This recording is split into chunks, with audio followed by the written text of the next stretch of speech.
Hello, everyone, and welcome to Kinship Earth Connections. My name is Lauren Archer, and I'll be your host today. I'm the Executive Director of Kinship Earth.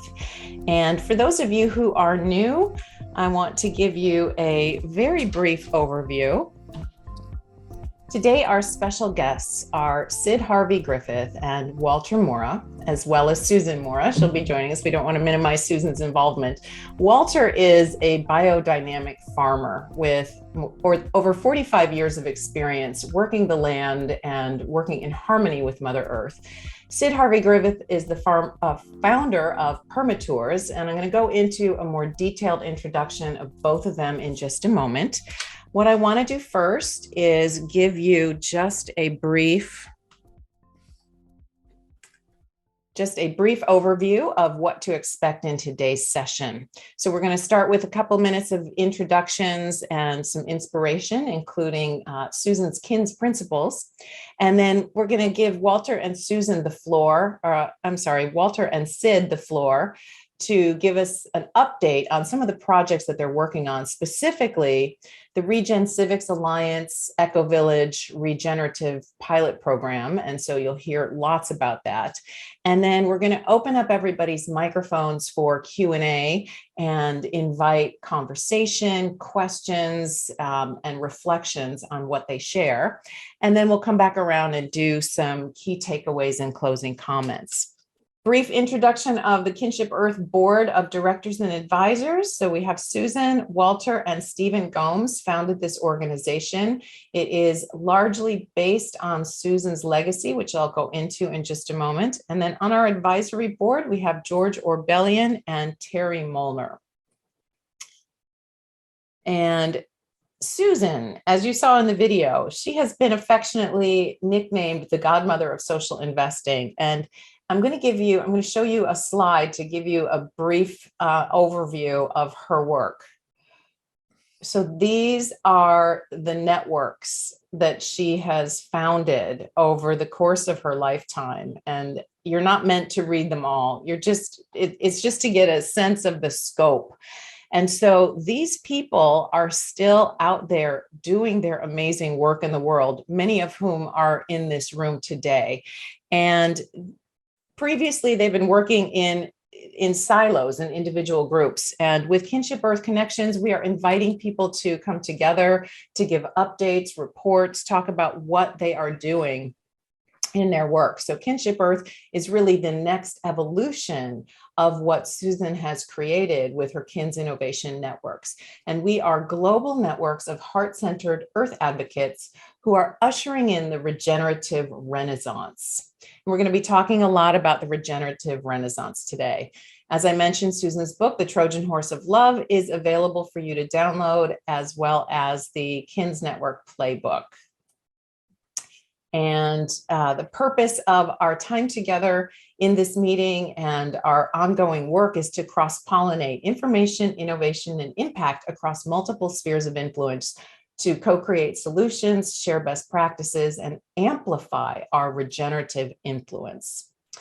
So as we move from the introduction into the inspiration, and before I introduce Sid and Walter, I'm going to invite you to take these KINS principles into your being.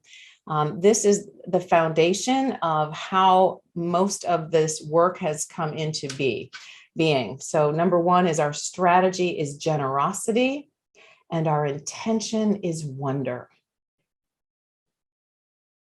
The next principle is, Susan originally said a deal is a good deal when it's good for all concerned. And many of us are not in the business of deal making anymore. She worked in high finance. So when we translate that to today's words, we may think about the agreements that we make. We make agreements that are good for all stakeholders, especially Earth. We each do what we love to do and do well and little else. So it is the energy from which we bring our intentions, our creativity, our contributions. We are coming from a space of love. We're not doing this out of obligation. And that makes a difference in the impact. And we sit at the table of unknowing and invite the universe, or it could be God, spirit, the creator, however you refer to that infinite presence, to co-create with us for the highest good of all concerned. So as you take those principles into consideration, I invite you to take a moment to center and to think about what drew you here today. To think about your connection with Mother Earth, your contribution, how you want to make a difference in the world, the people that you're connected with, the places that you're connected with, getting a sense of this time and space that you were drawn here today for a reason. And so we are so grateful for your participation, for your presence in this virtual circle that we're creating today. And I want to thank you for being part of this community. So now I'm going to introduce Walter and Sid. Walter is the Earth Steward and co-owner, founder of Finca Sagrada. He has a lovely book that he authored called A Farmer's Love, and that is available on Amazon. He has a deep spiritual connection with Mother Earth, and he has been invited by the Kogi Mamos to represent the portal that they place, to be a guardian of the portal and of the house of original thought on the land. We recently produced a 6-minute video about Finca Sagrada. I'm going to put a link in the chat at some point. I am technically challenged to do that at this moment, but highly recommend you take a look at that. We're not going to take the time to look at it right now. But I'll put it in the chat for you. Thank you. Thank you. Suffice it to say that Finca Sagrada, Susan and Walter have been down there since 2007. And in 2014, the Kogis, along with a whole cadre of indigenous leaders, came and met and had a event at the site. And the Kogis at that time designated it as a sacred site. In 2018, they led the erection of a house of original thought with an eternal flame that is tended to daily. And in 2021, they dedicated a portal to Mother Earth on the land. And you can learn more about Finca Sagrada at finca-sagrada.com. And then I want to do a brief intro of Sydney, and then we're going to open up the floor. Sydney is the founder of Permatours. She's got an amazing website. It is all about creating learning experiences, learn by doing experiences.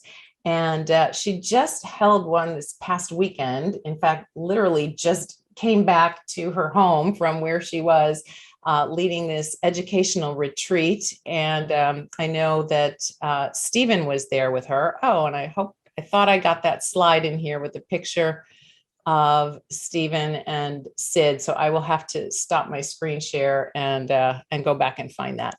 So without further ado, what we're going to do here today is kind of have a Q&A. So Sid and Walter are going to talk about the work that they're both doing in Regenerative Ecovillage pilot projects. I'm going to stop my screen share, and then I'm going to spotlight Sid and Walter, and you guys can take it away. So thank you so much for joining us. Oh my gosh, it's such a pleasure. Thank you. I just put it back on gallery view. Is that okay? Well, I'm recording on my computer, so it is on whatever view it's on for mine, but you two are both spotlighted. Wonderful. Well, thank you all so much for being here. As Lauren explained, I am one of the founders of Permatours, which is a decentralized humanitarian organism that's working to regenerate the planet and create experiences that invite people to learn the skills to thrive together in community, to grow their own food, build their own structures, collect water, and sense into their place and explore how they can nurture their gifts and serve the collective at the same time. So we've been traveling all over, and we got a seeds grant to do this earth healing work where contributors were earning seeds for their efforts, and they were able to use that cryptocurrency to buy products and services from each other. I'm going to pause you there for a moment, because there are probably lots of people in this room that don't know what seeds is yet. So just briefly, Seeds is a regenerative cryptocurrency, but it's also a movement. And many of us in this room have been involved on the peripheral. Next week, we're introducing Mark Epstein, who is going to give us an overview on the Seeds Regenerative Currency Initiative. So just to put that in a little context. Thank you, Sid. Go ahead. Oh, of course. So yeah, the whole idea is that it motivates and rewards regenerative earth healing projects.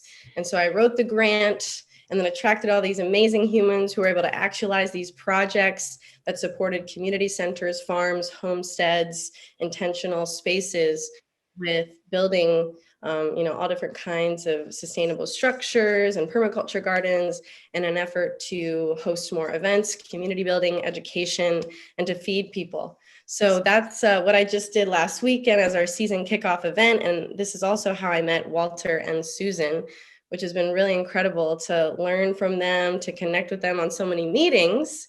And my hope today is to actually take Walter through a sort of questionnaire where we can together hopefully inspire the development of a Permatours visit at Finca Sagrada. So the idea is that from this conversation, we'll have more awareness around what's happening there, how Permatours can serve. And then I'm also going to ask a few questions to hopefully inspire some marination around how we can use cryptocurrencies and NFTs to fundraise for Finca Sagrada and to also community build and to reward those individuals who are boots on the ground doing the work.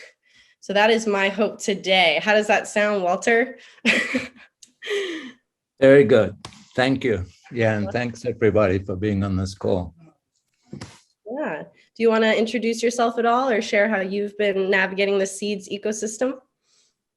You know, I'd like to start with a little story because we're talking about community, but community with the earth as well. And, I've been a biodynamic farmer my whole life. And we came down here about 15 years ago. And we have the Spirit House or House of Original Thought. And we also have one of our partners on the farm is indigenous Palta.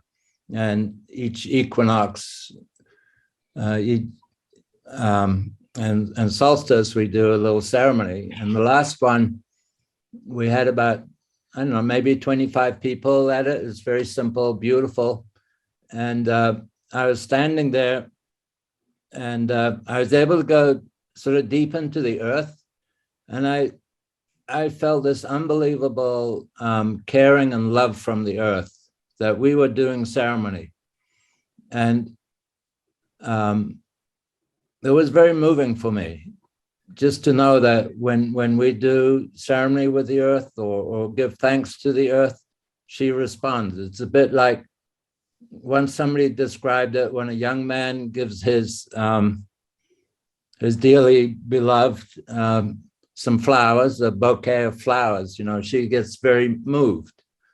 And it was sort of like that when we do this give thanks to the earth, that it means a lot for her. And as communities, we can move into that realm. I just wanted to, that came to my mind as you were talking. Yeah. Beautiful. Cool. Well, before we dive into any of these questions, does anyone have any quick questions or require any clarification? Okay. Well, feel free to write in the chat. Here to help. And again, just to provide a little bit of context, Permatours provides a lot of different kinds of support to community centers like Finca Sagrada in the form of promotion and marketing on our website, facilitating Q&As like this where people can learn and meet Walter and Susan, and also doing hands-on, event production, facilitation, helping host and manage contributors who are on site doing work, and then even fostering relationships that can turn into workawayers staying there and supporting you longer term. So as far as what Permatours likes to ask hosts, the first thing is, what is your long-term vision? Where do you see Finca Sagrada in 20, 50 years? A long-term vision, gosh. we've been on the farm here about 13 years, and it's been mainly Susan and I who've been carrying it. And right now we have the opportunity to buy another 4 hectares next door. And we really want to expand to include more people, because this is, I'm 72, Susan's 80. And it's way more than we need. So we'd like to share it with many more people. So we're hoping that there might be 4 or 5, or who knows how, maybe more sort of founding members. We've created a LLC, limited liability corporation, so we could have shareholders who really help to carry the farm. But we don't want to be, just a bunch of retired people. So we also want to make opportunities for younger people who have skills and also lots of energy, but maybe not the resources. So we could provide a place where people can fulfill their dreams, be support themselves. They don't need, they can create their own income. That could either be from farm produce, value added, or it could even be somebody who's, makes the income from online work, or many different possibilities. And also we have a lot of volunteers. We usually have 4 or 6 volunteers. So probably we would continue that program. And our mission statement is actually that we are building a biodynamic farm community that supports people in their development, in reconnecting to the earth, their own being, also reconnecting to community and reconnecting to the earth. So that's really our one of our goals, is to help people to reconnect, and hopefully we can create a learning center here. So that would be a big part of our long-term vision, is that we're a learning center, because we are on this sacred site. And if you would, walk onto the land, most people feel, wow, it feels really good here. And I think it's just that way naturally. The energies are just very powerful. Thank you. Wow, I'm so excited to visit eventually. Yeah. So what are your most immediate needs? If you had 10 volunteers on site right now who are capable, maybe even some skilled guild members, some sustainability focused contractors, what would you have them do? Well, Susan and I would sort of like to retire a little bit.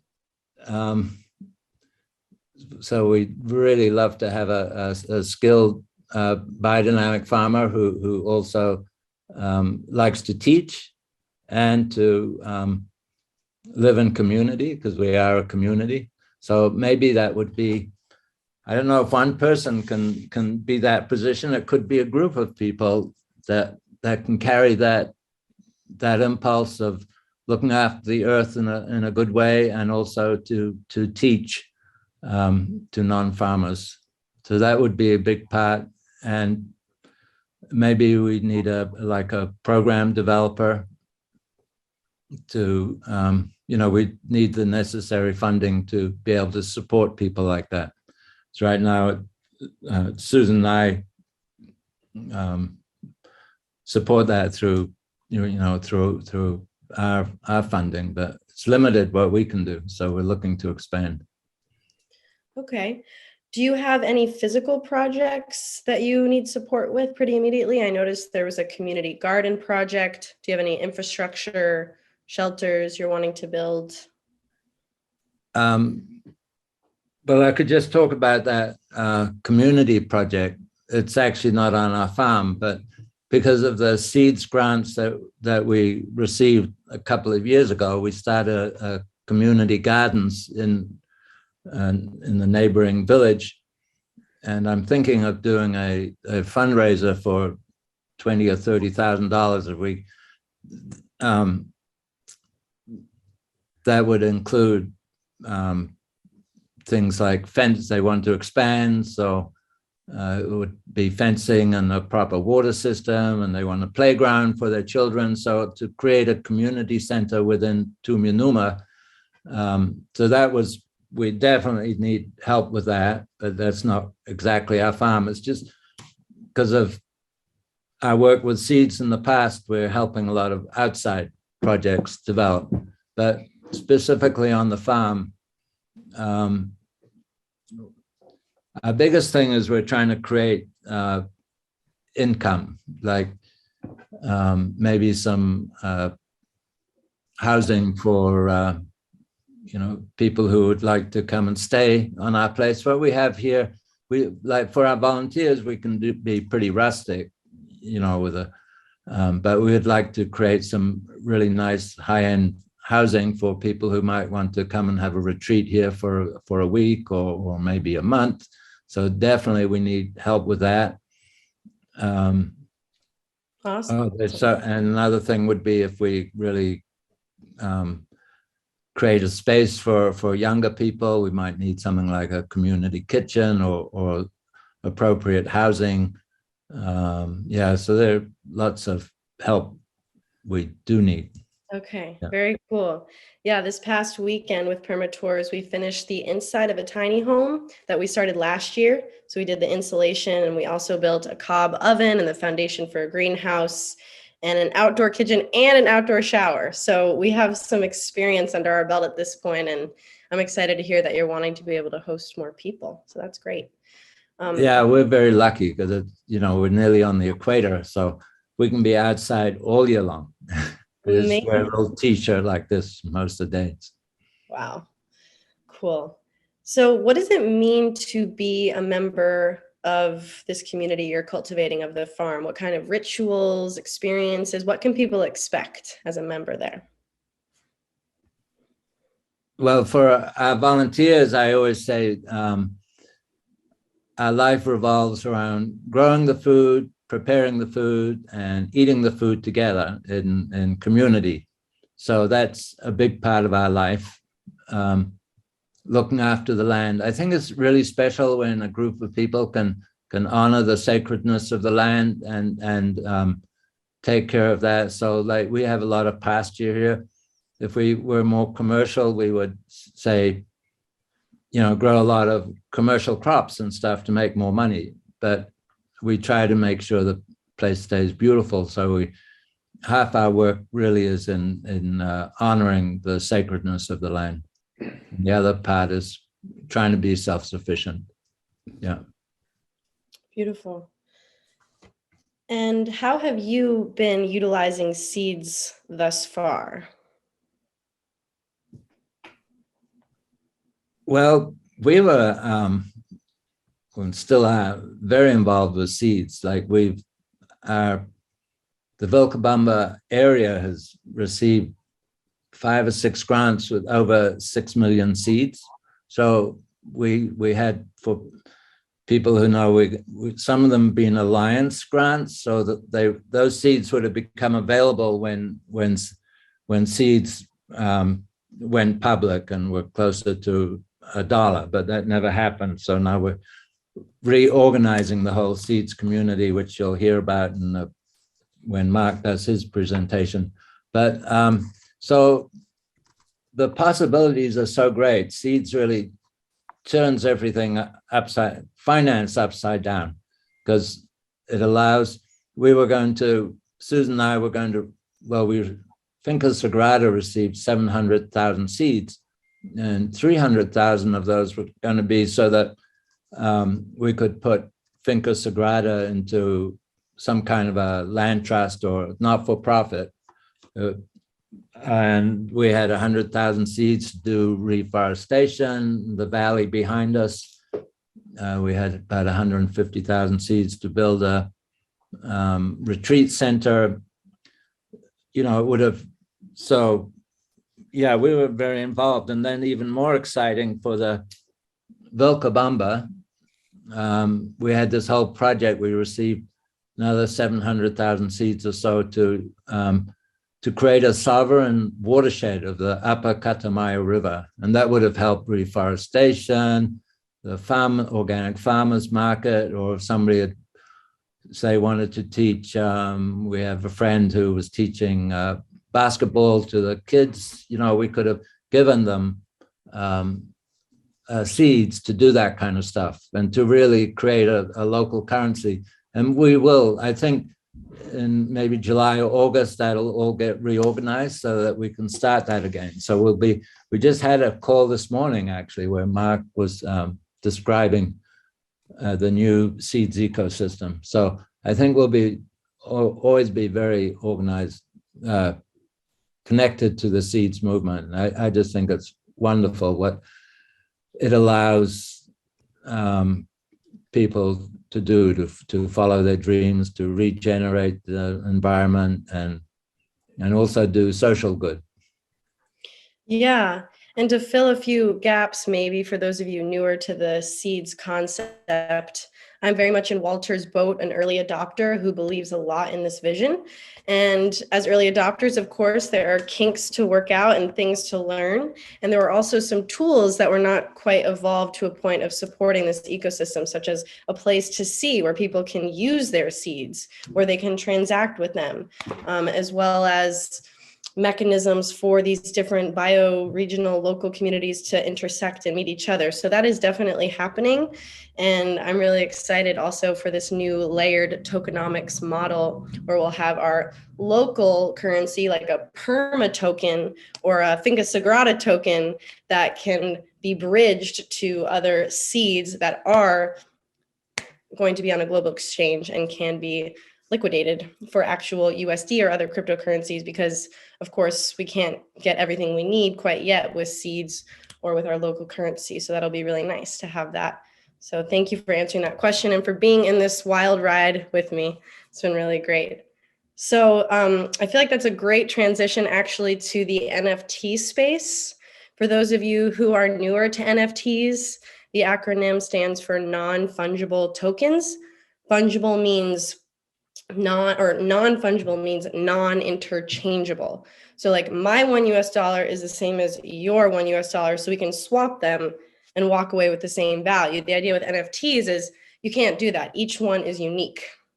And how I like to describe them is like a membership ID card. You buy an NFT and it could be represented as a piece of art that, again, reflects the value of what you're getting. So you buy the NFT to support a community, a project, an artist, a cause, an intention, like what Finca Sagrada is cultivating, and it unlocks value. So it's a new kind of way to package value and to also reward people who are doing work and showing proof of participation. So NFTs are like a new form of art, because your art can actually change and evolve as you evolve and contribute, both artistically, but also from a utility perspective. So if you show up as an NFT collector and you're unlocking the benefit of attending an event, and then at the event, you're collecting trash, and you go to the organizer and you show them all the trash that you just collected, now you can actually have a badge attached to your NFT to reflect that you just did that work. And that badge unlocks more value, benefits, perks, which can be education, workshops, an overnight stay, a retreat, tangible items too. So it's a new kind of way. Instead of just donating to a good cause or buying something to support a project, now you can actually invest in the cause and get rewarded over time for your participation and your contribution. And then you can actually sell your digital asset and make your money back plus some, is the idea. So this is a very new space, and the user friendliness is not great. And I'm a part of a project that's actually supporting causes and artists with partnering and working together to launch NFTs that fundraise for their initiatives. So that's an introduction to my question for you, Walter. You're doing so much with Susan and your community there. There's a couple questions in the chat around how you're working with the locals.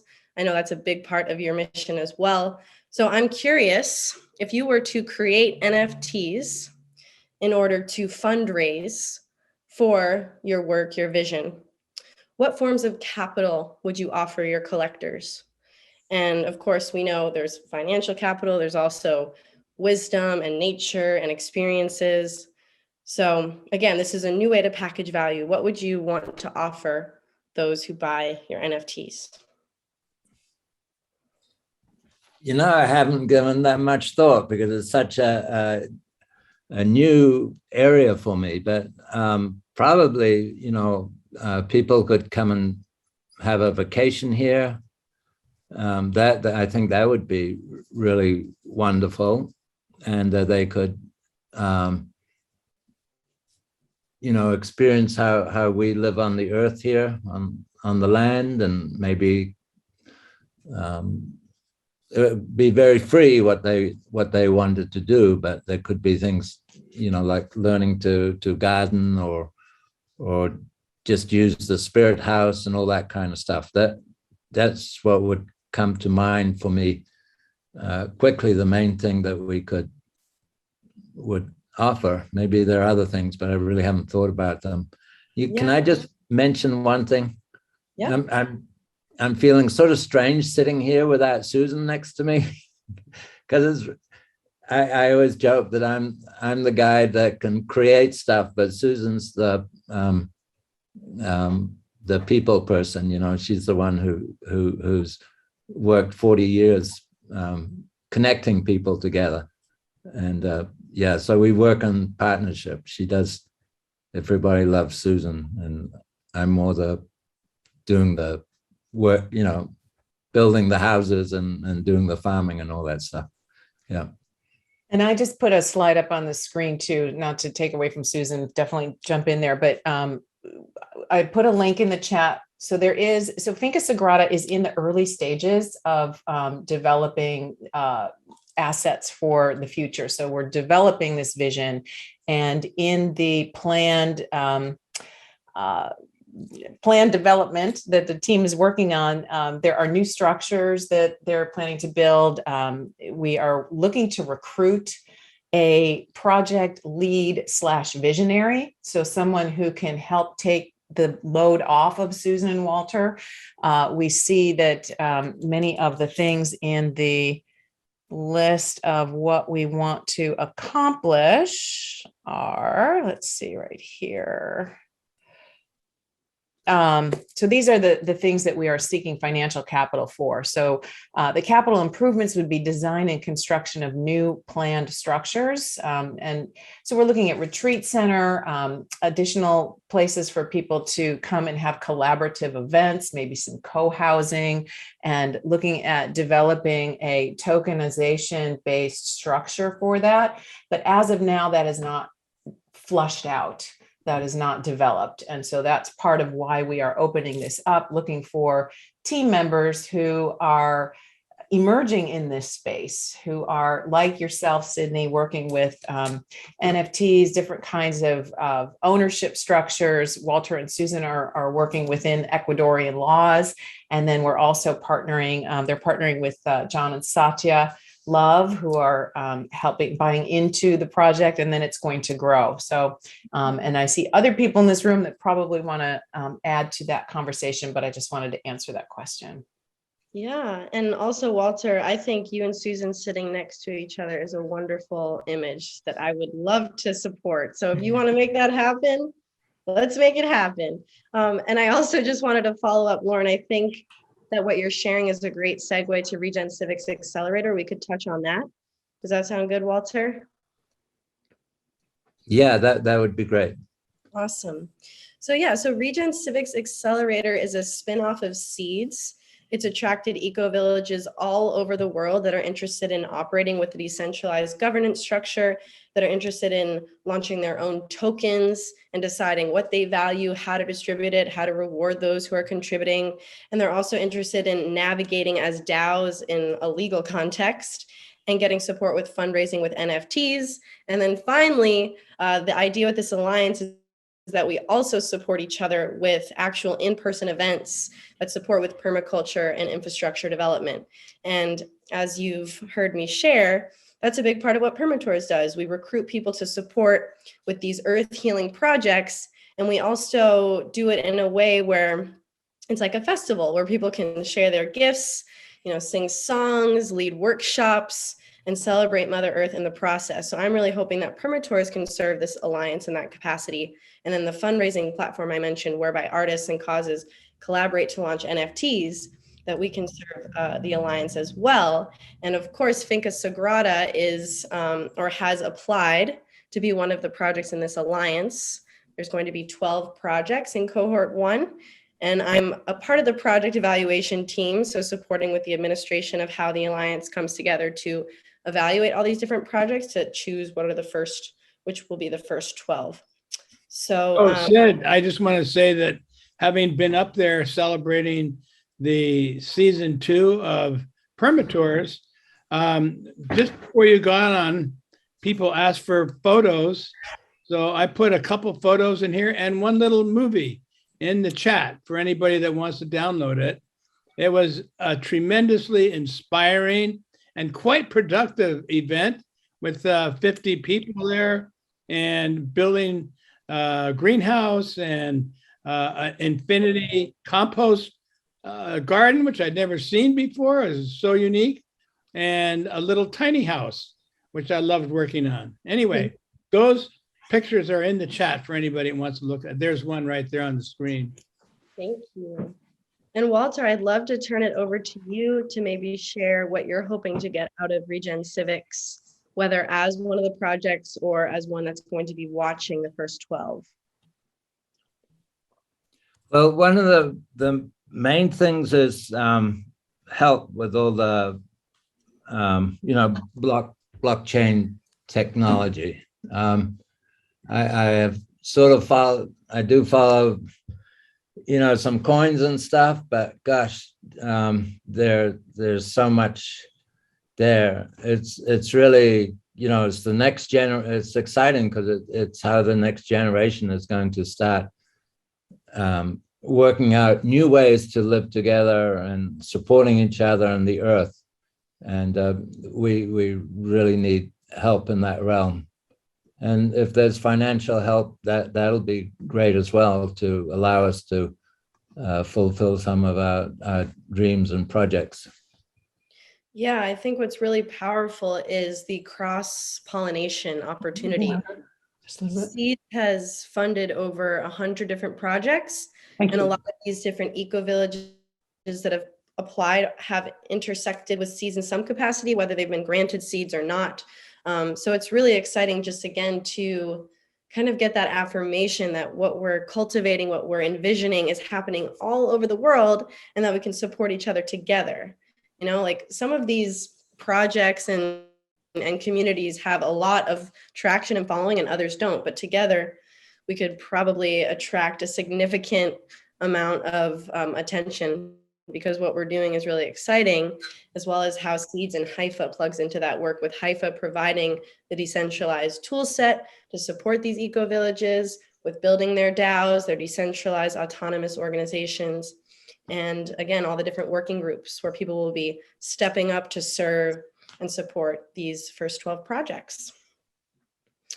I did notice there's quite a few questions in the chat happening, and I know we're touching on maybe some new subjects.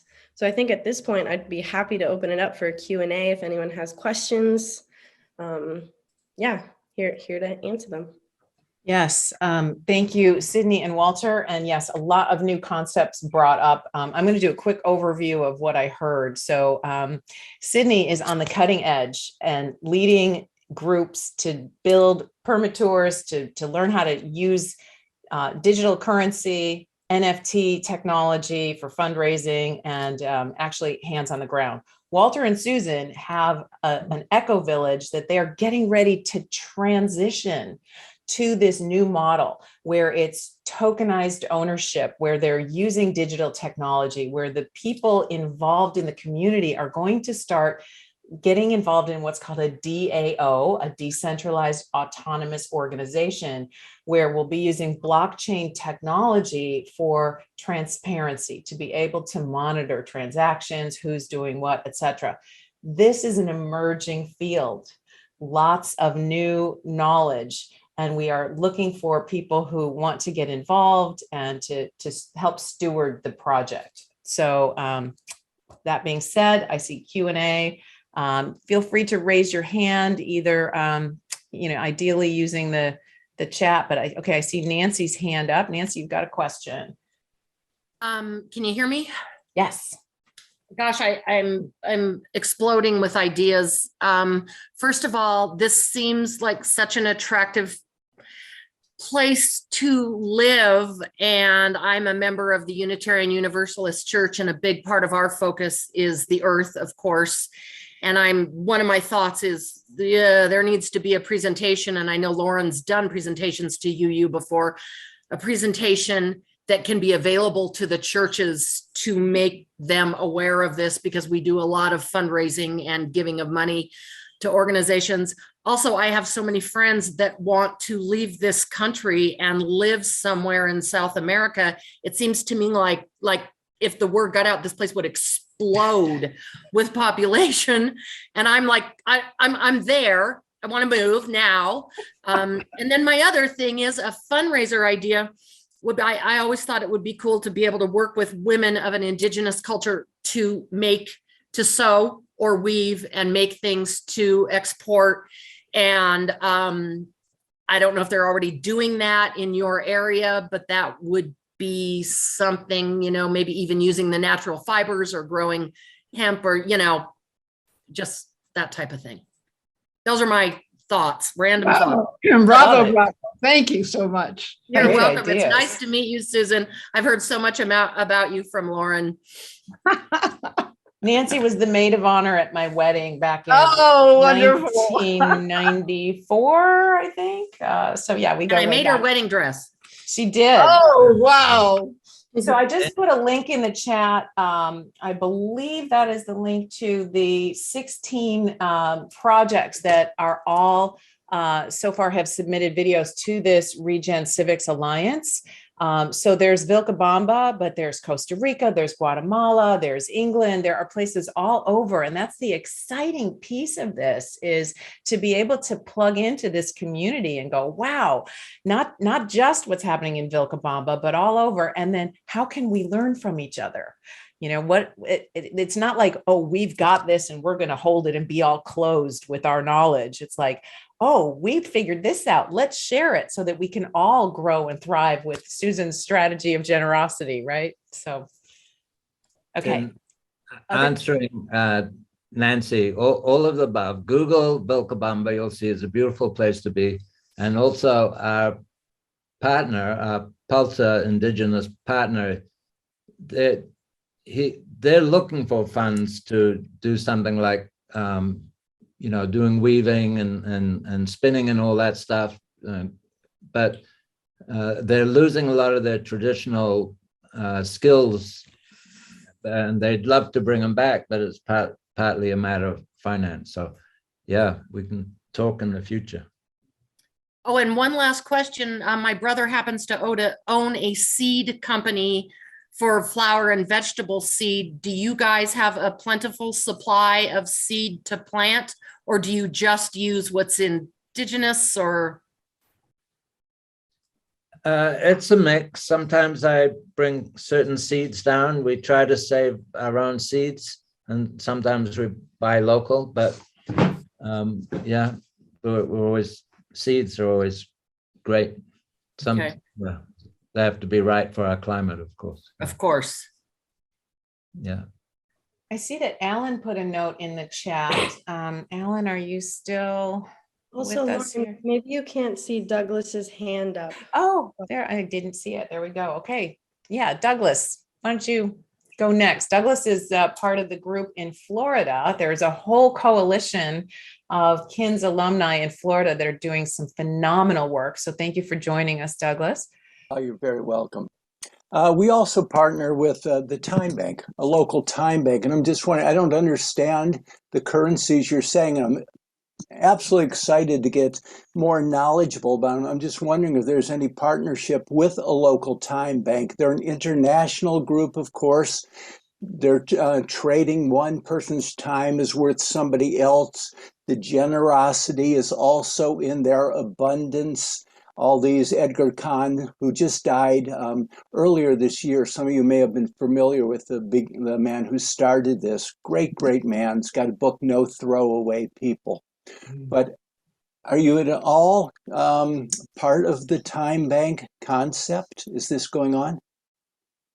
We've had a time bank in Vilcabamba, and then it didn't really go anywhere. But I think we're going to do a 4-part strategy. You know, maybe things are going to be really rough in the future. So part of it's obviously fiat currency, part of it's crypto coins, well, seeds, part of it might be you know, silver and gold, and another part of it is time bank. And I think we'll probably try to bring that back into the community to see how we can work it. Yeah. Thank you so much. Yeah. Good question. All right. I want to hear from everybody in the room. I see see Lucas is here. I just want to do a quick shout out to Lucas Dreyer, who is has been the translator and liaison for the Kogi. He speaks Kogi. He's an anthropologist and has studied with the Kogi Mamos for many, many years. He also speaks fluent Spanish. He speaks some Quechua. So at the Kogi retreat, Lucas was helping to translate from one thing to the next, and is working very closely with Walter and Susan to help keep those lines of communication open. So Lucas, just want to see if you want to toss anything into the conversation here. Thank you, Lauren. Yeah, very nice to be here and to see everyone. And yeah, I had the good fortune to spend some time, several months at Finca Sagrada starting last year. So I had heard about it from other friends that work with the Kogi, and it's starting some years ago. So I had always wanted to visit, and yeah, very exciting to see what can happen in the space of bringing together indigenous wisdom with people doing innovative thinking about how to address ecological challenges and all the other sorts of emerging challenges people are trying to figure out how to solve. So yeah, Finca Sagrada, in combination with just the particular place it's in, and a lot of interesting projects going on around them. So there's sort of an ecosystem of innovative things happening. So all very exciting. And yeah, as far as the sort of seeds component, I'm still wrapping my head around all of it as well too, but some really good thinking going on. So Awesome. Thank you. I see Stephen's hand up. Hi, Lucas. It's really good to see you. Nice to see you. Yeah, just really, we had a great time at Finca Sagrada with you. Your knowledge and breadth of experience with the Kogi was magnificent. I just want to say that having spent 4 days with Sid and Permatours, somebody just posted that it's nice to see the next generation here with us today. It gives me great hope for the regenerative future. Well, you should multiply that by 100 when you're actually sitting there with the 50 people and you're 50 years older than the average person. It's like, oh my God, I'm a fossil. And it's like, no, but then you come away with, great hope. She has kindled in their imagination a new vision for a new future. And I've watched her do it with a really unique leadership style, where she leads from behind. She's in the background, very quiet, nudging people. You never see her get out and shout in the front, okay, everybody, come over here. No, she doesn't do that. I never saw her do it once. Of course, if she tried to do it, probably wouldn't work. She does it the other way, but I can tell you it was phenomenal to be there and see all the young people that she's assembled. In 1 year, she has brought together 598 people within the greater Northeast area and brought them into the seeds ecosystem. When, that's a hard thing to do when you realize that most people don't even know what a cryptocurrency currency or anything is. And she just brought them in, and there they go. I just had to see that for myself, and I'm glad I did. I want to toss something into that, because one of the things that I've witnessed with what Sid is doing too is we're starting to build this circular economy. So what she's doing is building community, right? Inviting in people with shared values and giving them opportunities to circulate tokens. And that's what we're building with seeds. Eventually, we're building trust. We're building relationships and a circular economy, and the marketplace is not yet established. There is not like a website here. Everybody can buy things with seeds. We're building it ourselves amongst our communities, and so those of us in this room that are seeing this, we're in the very early stages. This is not a cryptocurrency that is going to be speculative.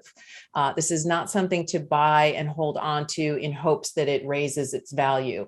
This is investing in the communities that are creating circular economies using seeds. Did I get that right? Yes, excellent. That's it. It's important. Yeah. And just to respond briefly to Stephen's point, yeah, I find that once the event actually rolls around, I don't really have to do much, but just allow the magic to unfold, because there are so many people out there that hold this vision we do of a life where we can work together to solve for our basic needs, as I was sharing earlier. So we have more time to do the things that we love, that make us feel alive, that feed our soul's purpose, and also simultaneously serve the collective and our knowledge and seen by the collective. And that's what happened this weekend. And it felt really good to do it on my friend Scotty's property, who's a very big part of Permatours, and he has a compost cooperative there on site. And so just being able to like support what he's doing and to build structures to support more community and education there just felt so right. And amazing humans showed up, really quality people with so much love and beauty to share with us, including Terry. Yes. Share with us, Terry. Yeah, let me come in for a few minutes. But first, Lucas Dreyer, so nice to see you here. It's great to see you, Terry. Yes. Well, of course you two know each other. I know Lucas's mother and father, Olivia and Alexander, and I met Lucas a year ago. Let me just say a few words, Sid, about what I witnessed, which is very much similar to what Steve said. I've started 3 intentional communities in my life, all right? I have never seen what happened on this weekend happen in any one of the intentional communities. And I stand here as an old fossil like Stephen, feeling really immature and stupid, because what Sid and Scotty and June and Joy have created is remarkable, because the number one thing that was going on there the whole weekend was the priority was trust. Everybody trusted that everybody else was there for a good reason, as simple as that. And everybody trusted that everybody wanted to participate in making the world a better place in the little ways that we were going to be doing it. I worked really hard with Sid and others on building the stone foundation for a greenhouse. Lifting really heavy stones. Was it painful and hard? Oh my God. I worked the whole day doing the darn thing. And other people worked in the small house. Other people put the garden together and everything. But here's the important thing to witness. As Stephen said, Sid never stepped out in a strong way, except when Steve and I talked too much and she had to cover for us. But other than that, she did a really good job of just throwing the ball to somebody, say, this person I think is going to do this. This person is going to do this. But here's the remarkable piece of evidence. She would throw the ball to Scotty. So Scotty, what are we going to do today on the farm? So Scotty say, well, we need some people to work on the greenhouse, the foundation with the rocks. We need some people for the tiny house. We need some people for the French and Tessa bed garden. We need some people for the cob oven. And anybody can go to any one of those things. We need 3 or 4 or 5 people to each one of those things. And also you can go from one to the other as you feel like it. And if you want to, you can go down and spend some time in the Zen tent and meditate and relax and do whatever you want to do. Oh, everybody felt free to do whatever they wanted to do. but everybody got to work and worked really hard and aggressively because they so enjoyed working with each other without some boss, without some agenda, without some timeline. And so it was just co-creation in the moment nonstop. And yeah, Scotty knew more about building the stone wall than I did. And so we would yield to Scotty periodically, but Scotty never took charge. He always said, well, what do you think? And so and here's the other thing. There wasn't a single incidence of bullying, of negativity, of reaction, of anger, of any negative stuff ever happened the whole damn weekend. I mean, I can't even imagine that could ever happen. And it happened this weekend. And it was because that feeling of trust was so strong. And Sid and Joy and Scotty went around building wonderful friendships with everybody. That's what the system of leadership was. So everybody was coming from a friendship, co-creative, wonderful place. So it was just a spectacular evidence of a new generation's skill at community building that I learned a lot from.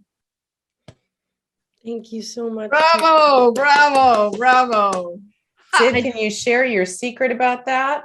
Well, I do want to actually correct Terry for a second, because there was some discomfort, actually. At 1 a.m, one of my friends, who's a very talented poet and spoken word artist, we were sitting around the fire, maybe 12 of us, and she asked if she could share. And it was probably like a 25-minute poem. I was like, how did you? Anyways, it was really heavy. And she asked for consent before sharing it. We did do a consent workshop, so we learned about that as well. And it sparked some intense conversation around the vaccine. And there were people on both ends of the spectrum with differing beliefs, backgrounds, opinions. And it was incredibly uncomfortable. But nobody blew up at anyone. Nobody even walked away from the circle. Nobody insulted another. We actually were all so passionate and wanting to share that we started passing around a shell so that each person had a shell and could speak their turn.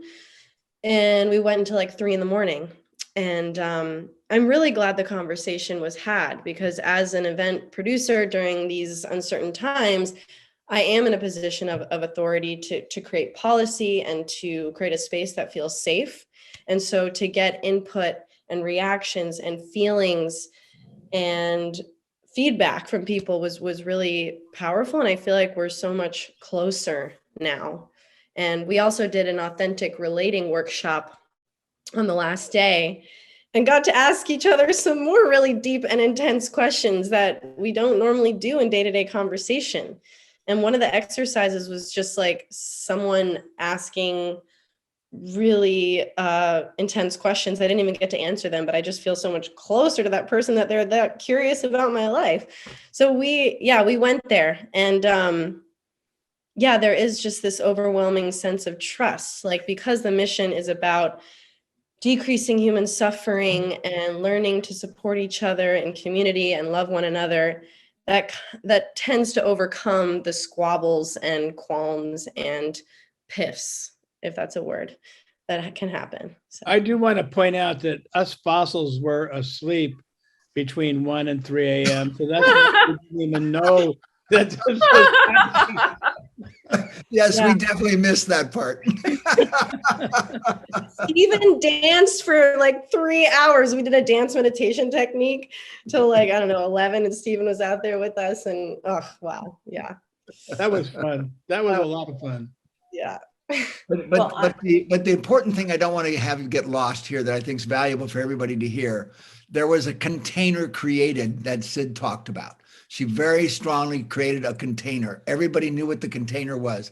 No, everybody had no doubts that Sid was the main leader. That was obvious. But Sid never needed to assert that. That was self-evident.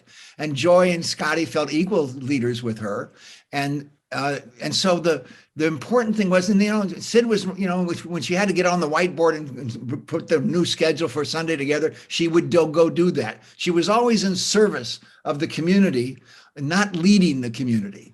And that's what was significantly and witnessed by everybody. And that was the container, and everybody else was in service of the community.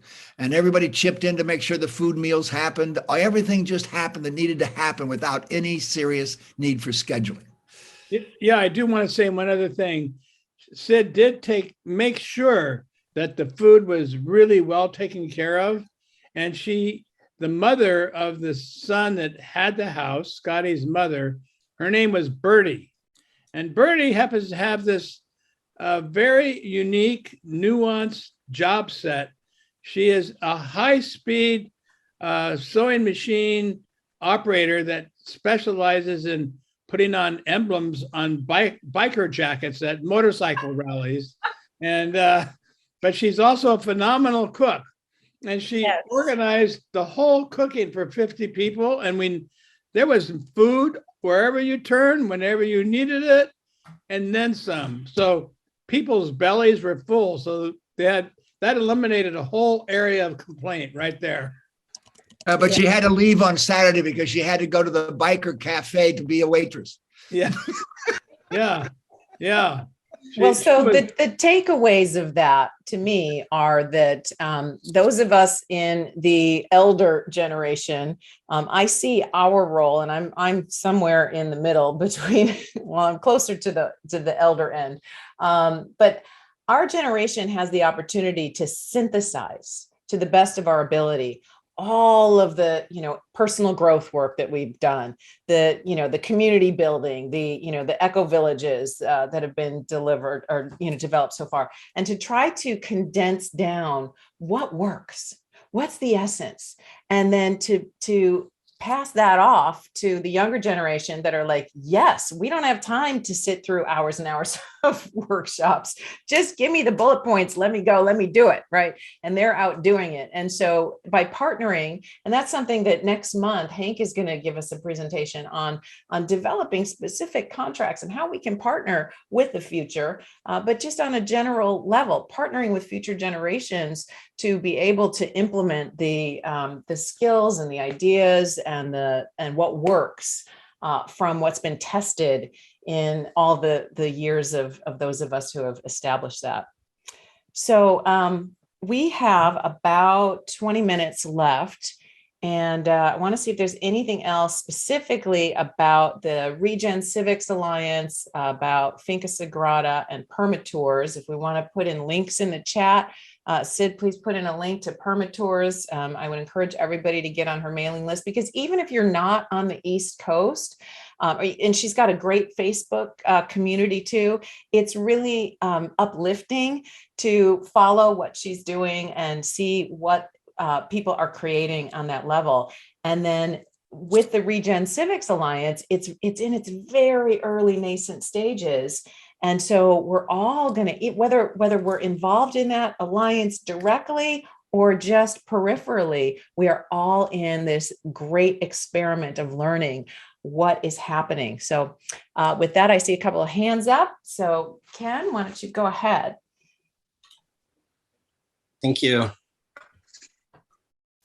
I have two things. The first is a question regarding Finca Sagrada. I'm wondering if there's any plans or if it's been solidified when the Kogi are returning. I saw on the website that there's something about like annual trips, and I'm just curious if there's any kind of dates or information about that. We are looking at May of 2023, correct, Walter? Yes. We haven't told Lucas yet. We're hoping to involve you, Lucas. All right. Oh, I'm going back to Colombia in a few days, so we'll see what we can.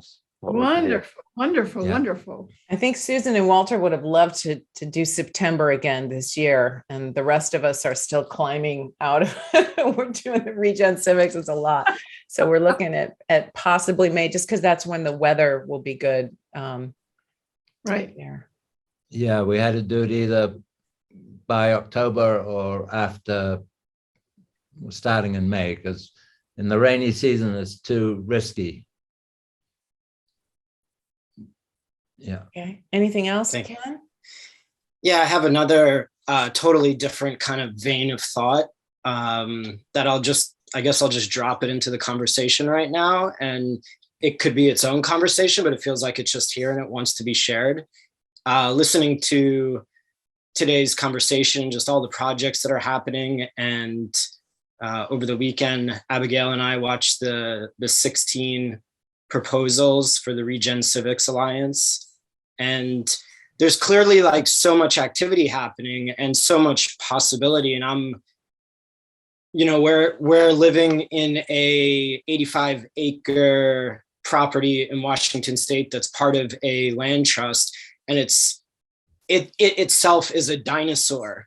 The structure, the way it's operating, the community is a dinosaur. And I could say a lot about that, but sitting in this tension point of like how even the structures of land trusts and how land ownership is held on Earth today, and the structures that the larger framework of systems that parcel land and distribute land and own land. And I'm just really sitting at this like tension point as one who thinks in a more systemic sort of way of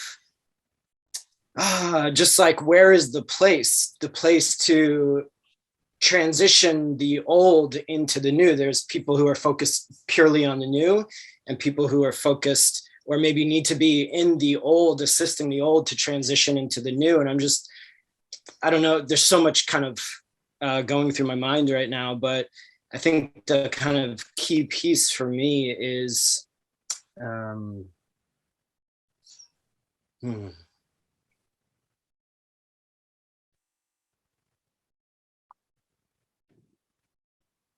yeah, the space of not knowing. Come on down. Yeah. Come on down.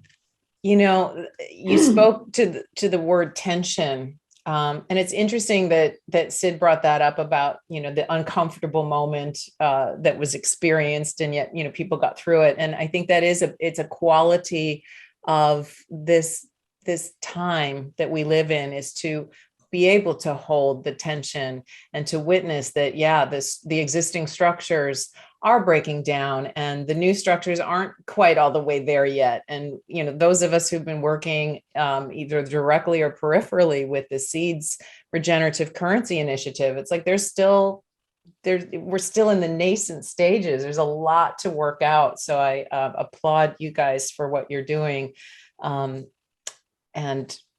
being willing to hold that space of unknowing. Yeah. That's helpful, Lauren. Can I share one other piece, brief, Please. that just, it's what I was trying to get to. Okay. It goes in and out.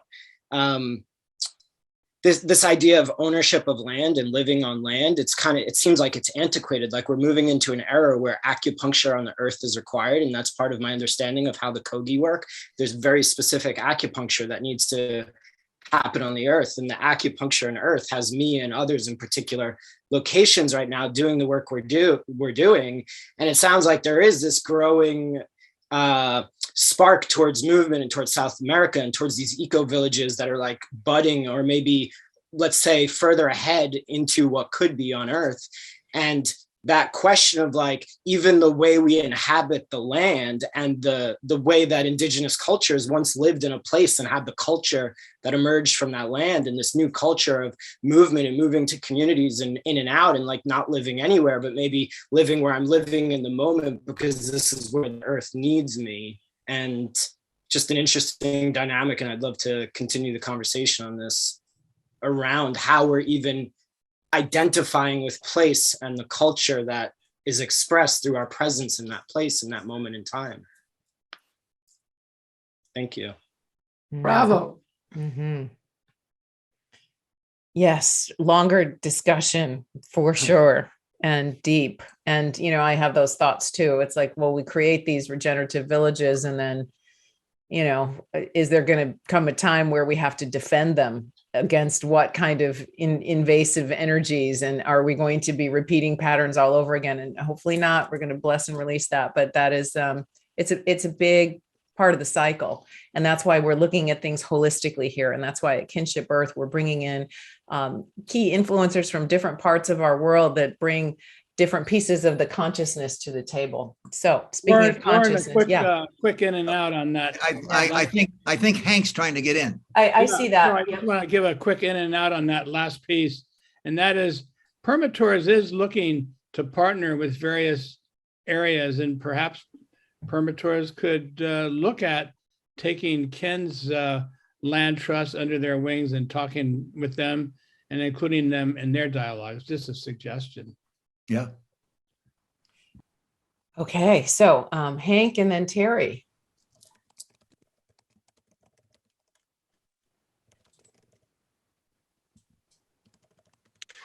Hey, well, I sure can relate to Ken's quandary.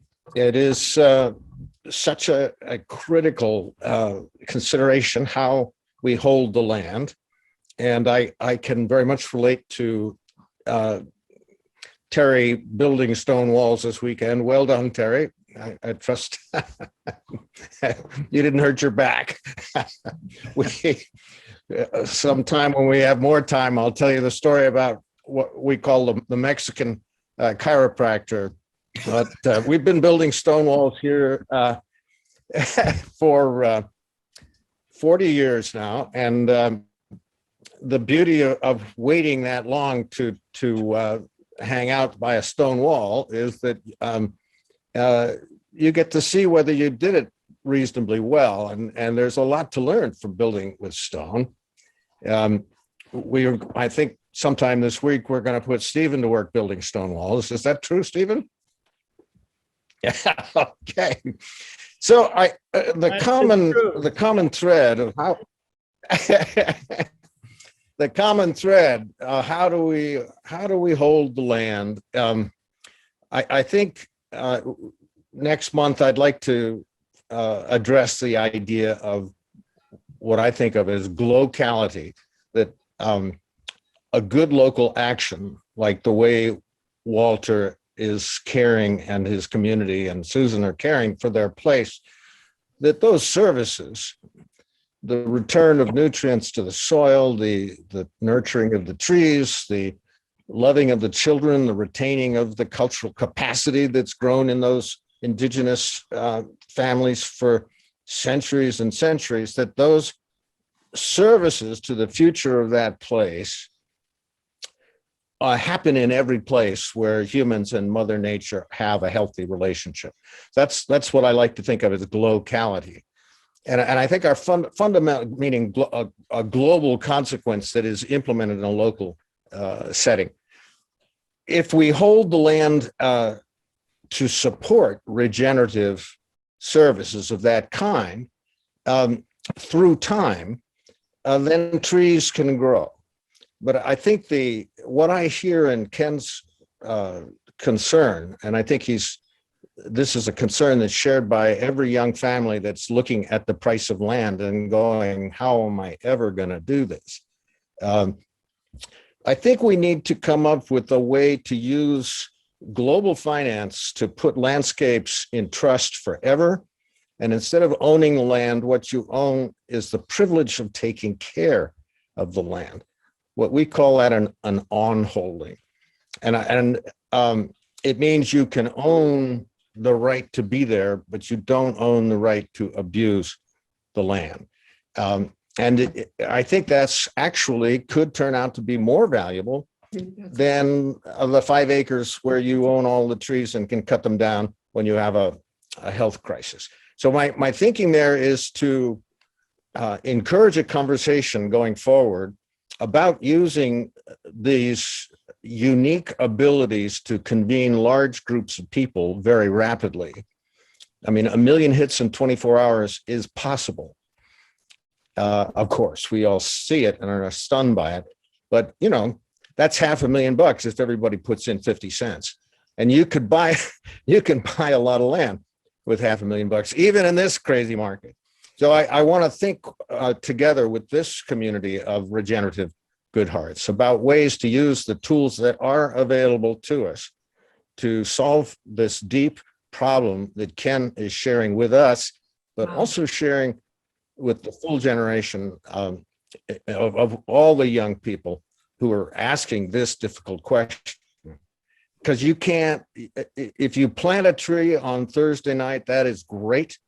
But that tree is going to need to be protected from a lot of things while it goes from its juvenile condition to mature service to the future. And kids, these young, if you're 22, you may not be able to buy a $5 gallon of gas to get back to the place where you planted that tree to see if it's, it gets complicated in the world we're living in. So I think we can bring some new tools to bear on Ken's problem, and I thank you for letting me babble onward. Thank you, Hank. We always appreciate your wise perspective. And that is a part of this collective too, is coming together with solutions and figuring out how we can work together.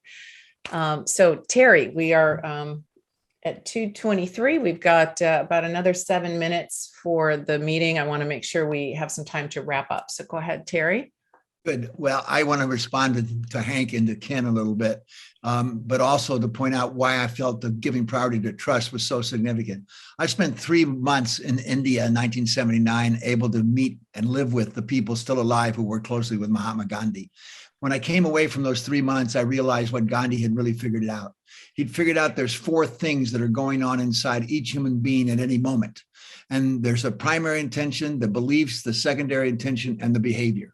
And what Gandhi figured out is because of the oneness of nature, everybody's primary intention is good. About that, they don't have a choice. That's nature. All the parts are cooperating for the health of the one mature whole. The beliefs can be all over the map, and the secondary intention and the behaviors flowed from the beliefs. So the essence of nonviolence was to always see the other person's primary good intention as who they primarily are when you relate with them. That's what I learned was the essence of nonviolence. And so that's why when I witnessed what Sydney, Scotty, and Joy did on this Permatour weekend, they were trusting that everybody's primary good intention was good. That wasn't something you needed to orchestrate. That was nature. Just get out of the way and let everybody come together in a way that they can start to co-create together. And so that's what's the challenge on your land, Ken. I was with a friend who brought together a bunch of hippies back in the 1970s in Cambridge, and they gathered in their Volkswagen buses, and they were in Cambridge for 2 months. And then they went up to this wealthy person's land. Do you know how long the community lasted? 1 hour. Everybody got in a fight and they all left, and he was standing alone on his land. If you don't learn how to do the relationships well, nothing can happen good on the land. So true.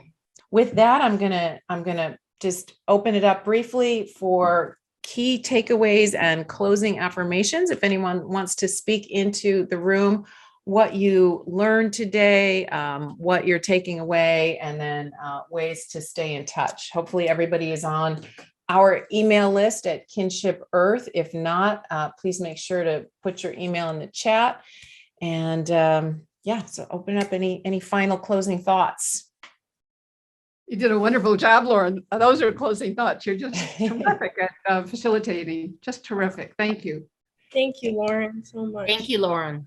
Well, it's easy to hold space for an amazing, enlightened group like this. Thank you all for sharing your wisdom into the room. Anyone who we haven't heard from yet, I see that Satya is here, doesn't have her camera on. John and Satya are joining Susan and Walter in Finca Sagrada as part of the ownership and the development of that next level. I see you unmuted. Anything you want to share, Satya? Oh, there she is. Hi. Hi. Hi, dear. Hi. Hi, everyone. It's so great to see you all. I just jumped on. I've sort of been a little distant, connected, staying always connected and distant, taking care of family here. But it's so wonderful to just jump on a call and just feel like I'm with family, and there's something very special that has my heart sing. So I hear all of you, and I'm with all of you, and I'm like doing this all the time, and just fully present to to all of your hearts and all of your visions and all that's happening. So thanks so much for allowing me to just put my voice in the ring there. Love you all, and look forward to the next step. Yay. All right. And Dr. Carmen in Ecuador, you've got someone else's name on your computer and you are muted, my dear. There we go.